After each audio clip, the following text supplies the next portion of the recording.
Welcome to the transcription explanation of this design. It's actually a physical piece that I've painted here, and because it's shiny, it's really hard to get a clean picture of. So I did the best I could in the image there, and I did some lighting effects to kind of help it come into, a little bit nicer of a print. 'Cause yeah, shiny on canvas is hard to take a picture of. But yeah, I'm really happy with it. So this design says, there is no such thing as an ordinary human. So let's go ahead and read that.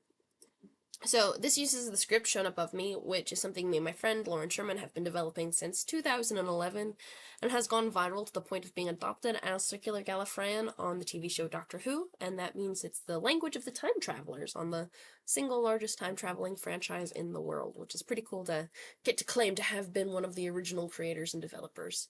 So yeah, let's go ahead and read this design. You read starting at the bottom and you go counterclockwise, like a time traveler going back in time.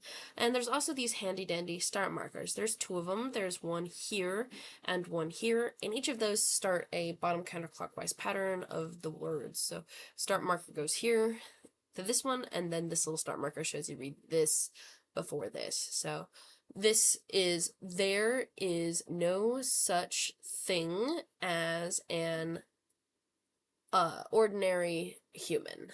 So let's go ahead and go to the letters. So here's our first word. Starting at the bottom, our first letter is a full circle that crosses the line of our word circle, and that means we're in the bottom row.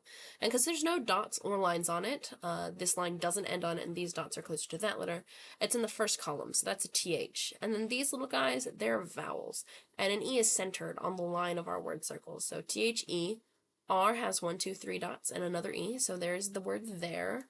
Then this word, here's our first letter. It is an I with a line going inwards, and this S has 1, 2, 3 lines.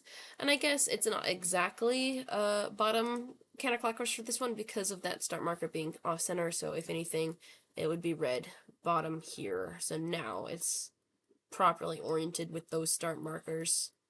And that's just because there is, a limited space on these canvas drawings, and it's a square, and squares aren't conducive for circle. Anyway, point being, this is with the star marker oriented at the bottom of our circle, showing where the actual true bottom is. You know what, I'll go ahead and keep it shifted like this. So S has 1, 2, 3 lines on a shallot of it. This no has an N with 1 line on it, and then the O, so no. S has 1, 2, 3 lines. A U has a line going outwards. This is a deep divot. It's more than 50% of a circle, so that means we're in the top row instead of the third row like this one, and there are 1 and 2 dots with it. These dots do look a little bit like vowels, but I've been pretty consistent on my vowels being black in the middle, like that, with the little white rings. I tried to make my vowels all the same in the outside bit, so that way these look more like dots.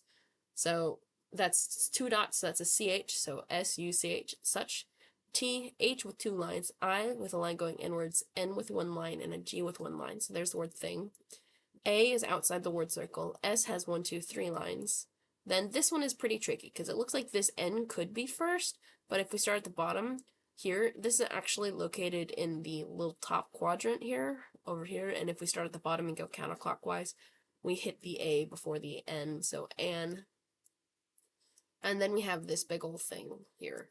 So bottom is here, O, R with 3 dots, D with 3 dots, I, line going inwards, N with 1 line, A outside the word circle, R with 3 dots, Y with 2 dots, and then bottom here, H has 1, 2 lines, this U has a line going outwards, and then there's 1, 2, 3 lines on the M, A outside the word circle, and this N has 1 line.